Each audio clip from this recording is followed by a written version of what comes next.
አውሮፓውያኖቹ አቆጣጠር ነሐሴ 28 ቀን 1963 በዋሽንግተን ዲሲ ሊንከን መታሰቢያ ፊት ለፊት ከ250,000 በላይ ለሚሆኑ ሰዎች ዶክተር ኪንግ ህልም አለኝ I have a dream የተሰኘውን ታሪካዊ ንግግር አደረገ። ይህ ንግግር የዘመናዊ ታሪክ እጅግ ልብ የሚነኩና ተጽዕኖ ፈጣሪ ከሆኑ ንግግሮች አንዱ ተደርጎ ይወሰዳል። Just as I have a dream that my 4 little children will one day live in a nation where they will not be judged by the color of their skin but by the content of their character. I have a dream today.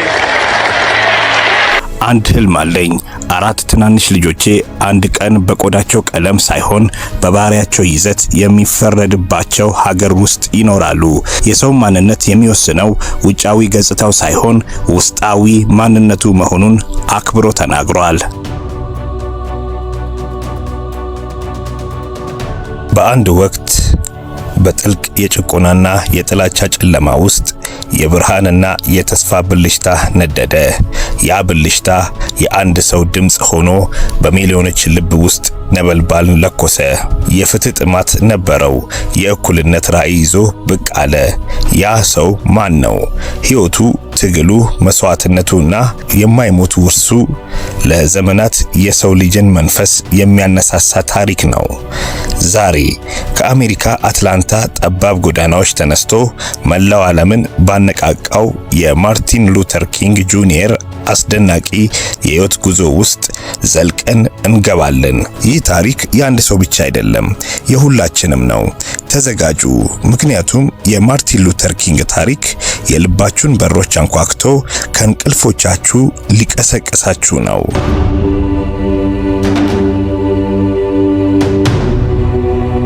በአሜሪካ የሲቪል መብቶች ንቅናቄ ግንባር ቀደም መሪ የነበረው ማርቲን ሉተር ኪንግ ጁኒየር የጥቁር አሜሪካውያንን እኩልነት ትግል በሰላማዊ መንገድ የመራ ታላቅ ሰባኪና የሰብአዊ መብት ተሟጋች ነበረ። ድምፁ ተሰሚነት የነበረው፣ ንግግሮቹ ልብ የሚነኩ፣ ራእዩም ከአጥር ወዲያ የሚያይ ነበር።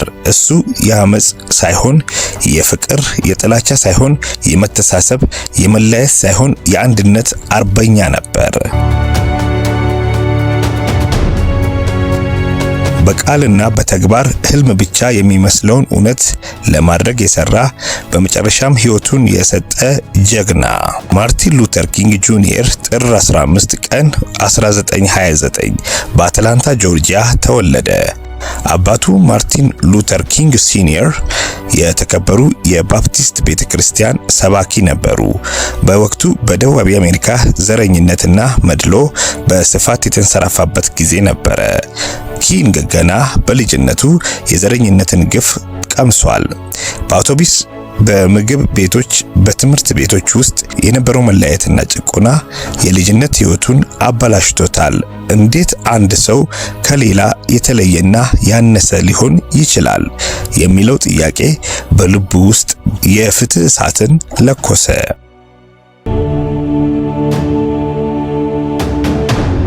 እነዚህ መከራዎች ለወደፊት ህይወቱና ትግሉ መሰረት ሆኑ።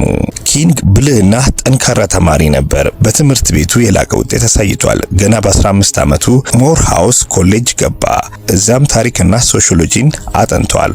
በ1948 ከሞር ሃውስ ከተመረቀ በኋላ በክሮዘር ቴክኖሎጂካል ሴሚናር ለመማር ሄደ። እዛም ስለ ማህበራዊ ፍትህና ስለ ሰላማዊ ትግል ፍልስፍና ጥልቅ ዕውቀት አገኘ። በተለይም የህንድ የነጻነት ታጋይ ማህተማ ጋንዲን የሰላማዊ መንገድ ትግሎች ዘዴዎች አጥንቶ ተማረ።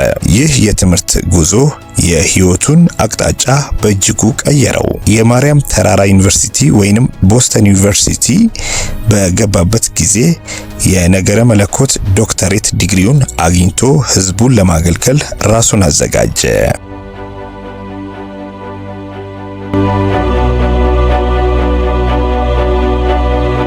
ታህሳስ 1 ቀን 1955 ዓ.ም በሞንትጎመሪ አንድ ታሪካዊ ክስተት ተከሰተ። ሮዛ ፓርክስ የምትባል ደፋር ሴት በአውቶቡስ ውስጥ መቀመጫዋን ለነጭ ሰው ለመልቀቅ ፈቃደኛ አልሆነችም። ይህ ድርጊት የሞንትጎመሪ አውቶቡስ ቦይኮትን ቀሰቀሰ። ዶክተር ማርቲን ሉተር ኪንግ ይህንን ቦይኮት እንዲመራ ተመረጠ። በዚያን ጊዜ የ26 ዓመት ወጣት ነበር። ቦይኮቱ ለ381 ቀናት የዘለቀ ሲሆን በመላው አሜሪካ የሲቪል መብቶች ንቅናቄን ቀሰቀሰ።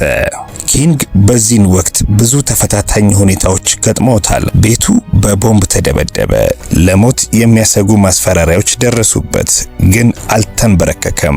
ይህ ክስተት ኪንግን ከሰባኪነት ወደ ሀገራዊ መሪነት ደረጃ አሳደገው። የኪንግ ራዕይ ቀላልና ግልጽ ነበር። ሁሉም ሰው ቀለም፣ ዘር፣ ሃይማኖት ሳይለየው በእኩልነት በክብርና በነጻነት የሚኖርባት አሜሪካ። ይህንን ራዕይ ለማሳካት የጋንዲን ሰላማዊ ትግል ፍልስፍና አሂምሳን ተጠቀመ። ጥላቻን በፍቅር ጭቆናን በምህረት መቃወም፣ አይን ለአይን የሚል መርህ መላውን ዓለም እውር ያደርጋል ይል ነበር። በእምነቱ ጥንካሬ፣ በንግግሩ አንደበት በሚሊዮኖች ልብ ውስጥ ተስፋን ዘርቷል።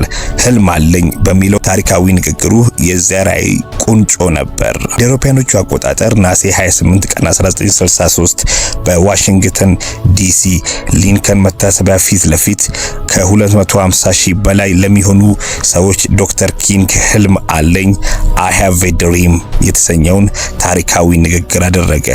ይህ ንግግር የዘመናዊ ታሪክ እጅግ ልብ የሚነኩና ተጽዕኖ ፈጣሪ ከሆኑ ንግግሮች አንዱ ተደርጎ ይወሰዳል። የንግግሩ ዋና መልእክቶች የእኩልነት ጥሪ፣ አንድ ህልም አለኝ፣ ይህች ሀገር ተነስታ የሃይማኖቷን እውነተኛ ትርጉም የምትኖርበት ቀን ይመጣል። እነዚህ እውነቶች ግልጽ ናቸው ብለን እንይዛቸዋለን። ሁሉም ሰዎች እኩል ተፈጥረዋል። ይህ እምነት የሁሉም ሰው እኩልነት አጽንዖት ይሰጣል። This nation will rise up and live out the true meaning of its creed. We hold these truths to be self-evident that all men are created equal. አንድ ህልም አለኝ። አንድ ቀን የቀድሞ ባሪያዎች ልጆችና የቀድሞ ባሪያ ባለቤቶች ልጆች በጆርጂያ ቀይ ኮረብታዎች ላይ በአንድነት በወንድማማችነት ጠረጴዛ ላይ መቀመጥ ይችላሉ። ኪንግ የጥቁርና ነጭ ህዝቦች በአንድነት በፍቅር የሚኖሩባትን ጊዜ በጉጉት ይጠባበቅ ነበር። የቆዳ ቀለም ሳይሆን የባህሪ ልዕልና። አንድ ህልም አለኝ። 4 ትናንሽ ልጆቼ አንድ ቀን በቆዳቸው ቀለም ሳይሆን በባህሪያቸው ይዘት የሚፈረድባቸው ሀገር ውስጥ ይኖራሉ። የሰው ማንነት የሚወስነው ውጫዊ ገጽታው ሳይሆን ውስጣዊ ማንነቱ መሆኑን አክብሮ ተናግሯል። Just as I have a dream that my 4 little children will one day live in a nation where they will not be judged by the color of their skin but by the content of their character. I have a dream today.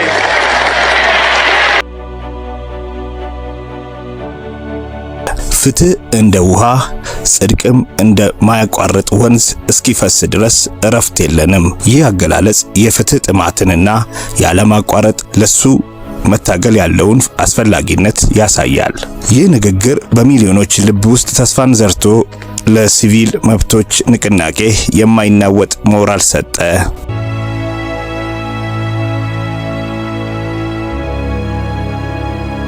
በ1953 ዶክተር ኪንግ ኮሬታ ስኮት ኪንግን አገባ። ኮሬታ ጠንካራና አስተዋይ ሴት ነበረች። የኪንግ ህይወት የትግል ህይወት ስለነበረ የትዳር ህይወታቸው ብዙ ፈተናዎች አስተናግዷል። ኪንግ ለብዙ ቀናት ከቤቱ ርቆ በረብሻና በሰላማዊ ሰልፎች ይሳተፍ ነበር። ቤተሰቡ ለጥቃት ተጋልጦ ነበር። ሆኖም ኮሬታ ለባሏ ትልቅ ድጋፍና መነሳሳት ነበረች። እሷም የራሷን የሲቪል መብቶች ተሟጋች ሆና አብራው ትሰራ ነበር። የቤተሰብ ፈተናዎች ቢኖሩም ፍቅራቸውን፣ ትብብራቸውን ጠንካራ አድርጎ አብረው ቆይተዋል።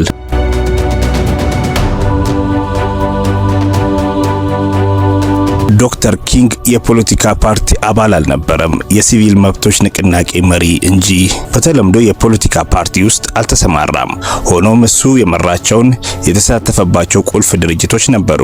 ከነዚህ ውስጥ ዋነኛው ሳውዘርን ክርስቲያን ሊደርሺፕ ኮንፈረንስ የሚባለው ሲሆን በ1957 ኪንግን ጨምሮ በሌሎች ጥቁር ሰባኪዎች የተመሰረተ ድርጅት ነው። ይህ ድርጅት የጥቁር አሜሪካውያንን ሲቪል መብቶች ለማስከበር በሰላማዊ ተቃውሞ፣ በቦይኮት እና በመንገድ ላይ ሰልፎች አማካኝነት ይታገል ነበር። ኪንግ እስከ ዕለተ ሞቱ ድረስ የዚህ ድርጅት ፕሬዝዳንት ነበር። እነዚህ ድርጅቶች ለሲቪል መብቶች ትግል ማዕከላዊ አስተዋጽኦ አበርክተዋል። ኪንግ ትግል ፍሬ ያፈራ። እንደ አውሮፓውያኖቹ አቆጣጠር በ1964 የሲቪል መብቶች ሕግ ሲቪል ራይትስ አክት እና በ1965 ደግሞ የምርጫ መብቶች ሕግ ወይንም ቮቲንግ ራይት አክት እንዲወጡ ቁልፍ ሚና ተጫውተዋል። እነዚህ ሕጎች በሕጋዊ መንገድ የነበረውን የዘረኝነትና መድሎ አስወግዷል።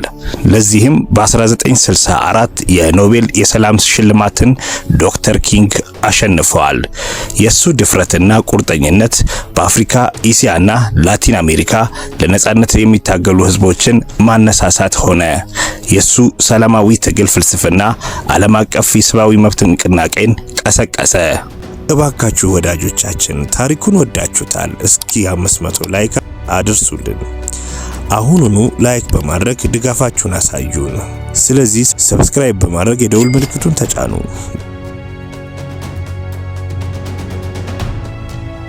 ሚያዝያ 4 ቀን 1968 ዓ.ም በሜምፊስ ቴናሲ ውስጥ ዶክተር ማርቲን ሉተር ኪንግ ጁኒየር በጥይት ተገደለ። የ39 ዓመት ወጣት ነበር።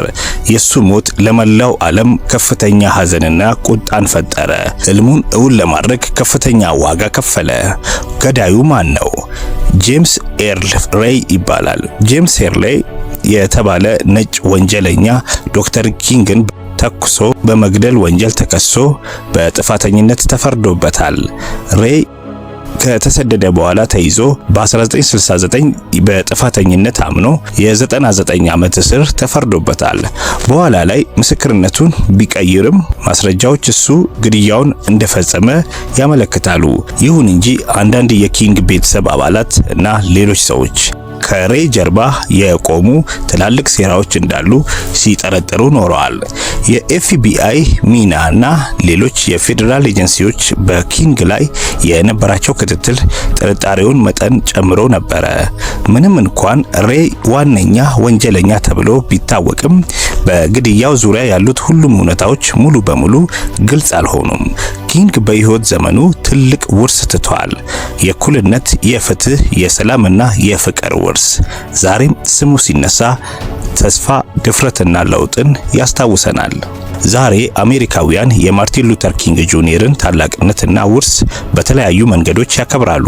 ማርቲን ሉተር ኪንግ ጁኒየር በየዓመቱ ጥር ወር 3ኛው ሰኞ አሜሪካ በሙሉ የማርቲን ሉተር ኪንግ ጁኒየር ቀን በማለት በዓል ታከብራለች። ይህ ቀን እንደ ብሔራዊ የበዓል ቀን የሚከበር ሲሆን አሜሪካውያን ስለ ኪንግ ሕይወት፣ ትምህርቶችና ለሲቪል መብቶች ንቅናቄ ያበረከተውን አስተዋጽኦ ለማስታወስና ለማክበር ይሰበሰባሉ። አብዛኛው ንግዶች ይዘጋሉ። ይህ ቀን ብዙ ጊዜ የህብረተሰቡ አገልግሎት የሚሰጥበት ቀን ተደርጎ ይወሰዳል። ሰዎች በበጎ ፈቃደኝነት በተለያዩ ስራዎች በመሰማራት የኪንግን የሰላም፣ የፍትህ እና የማህበረሰብ መንፈስ ያከብራሉ። በዋሽንግተን ዲሲ የሚገኘው ማርቲን ሉተር ኪንግ ጁኒየር ብሔራዊ መታሰቢያ ወይንም ማርቲን ሉተር ኪንግ ጁኒየር ሚሞሪያል የሱን ታላቅነት ከሚያሳዩት አንዱ ነው። በአትላንታ ጆርጂያ ደግሞ የኪንግ ትውልድ ቦታ እና መታሰቢያ ማዕከል አለ። የኪንግን ትምህርቶችንና ታሪክ በተለይ በትምህርት ቤቶችና ዩኒቨርሲቲዎች በኩል ለተማሪዎች ይተላለፋሉ። በእነዚህ ሁሉ መንገዶች የአሜሪካ ሕዝብ የኪንግን አብዮታዊ አስተዋጽኦ በማክበር የህልሙን ብርሃን ለቀጣይ ትውልድ ያስተላልፋል። የማርቲን ሉተር ኪንግ ጁኒየር ሕይወት ለዛሬው ትውልድ በርካታ ትምህርቶችን ይሰጣል። አንደኛው የድፍረት ኃይል፣ ፍትህን ለማስፈን ደፋር መሆን ያስፈልጋል። ሁለተኛው የሰላማዊ ትግልን ጥበብ፣ ጥላቻን በፍቅር ማሸነፍ እንደሚቻል አሳይቶናል። ሶስተኛው የህልም ኃይል፣ ትልልቅ ህልሞችን ለማለምና ለነሱ መታገል አለብን።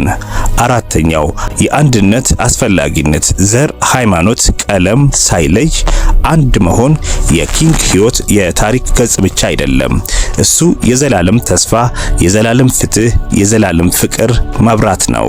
እያንዳንዳችን በየራሳችን መንገድ የማርቲን ሉተር ኪንግ ጁኒየር ህልም ማሳካት እንችላለን። ተነሱ፣ ለፍትህ ተዋጉ፣ ለፍቅር ኑሩ፣ ህልም ይኑራችሁ።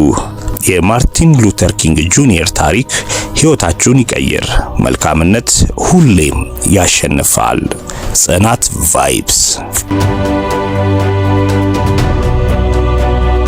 ስለተከታተላችሁን ከልብ እናመሰግናለን። ሁሌም እንደዚህ አይነት ታሪኮች እንዲደርሱት ጽናት ቫይብስን ሰብስክራይብ ያድርጉ። ቻናላችንን ላይክ፣ ሼር፣ ሰብስክራይብ በማድረግ ቤተሰብ ይሁኑ። ጽናት ቫይብ፣ ጽናት ለሁሉ።